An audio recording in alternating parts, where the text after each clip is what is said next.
Wow, what a helpless feeling. You've got all these bills coming in and you have no water.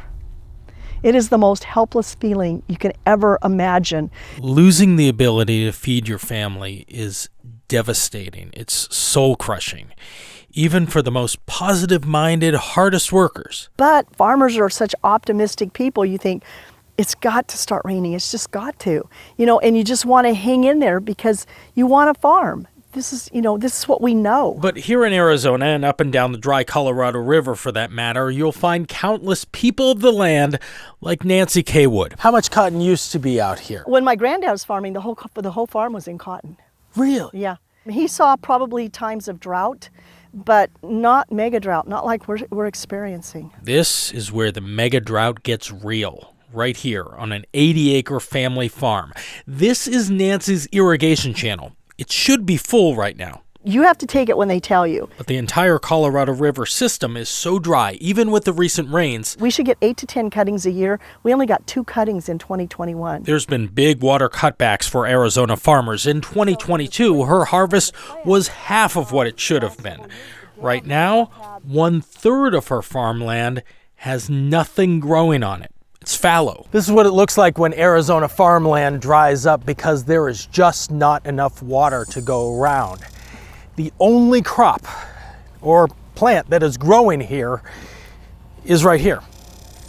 Literally tumbleweed. This is what it's come to. I didn't get a PhD in water. I actually have a PhD in economics, demand and supply.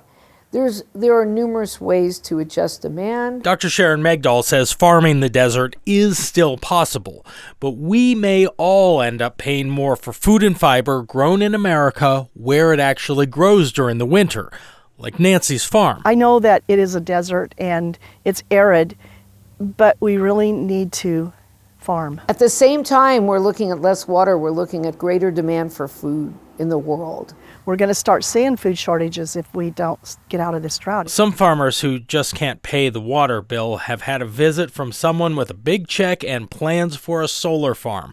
That happened next door to Nancy's farm. They don't necessarily need the water. They need the land for the solar panels. And people are selling. Yes. There's really no happy ending here. Nancy's source of water is a reservoir that's not filling up like it used to. People had hoped that we would rebound and we'd have some good wet years and we'd be able to refill the storage in the reservoir, but we're not experiencing that.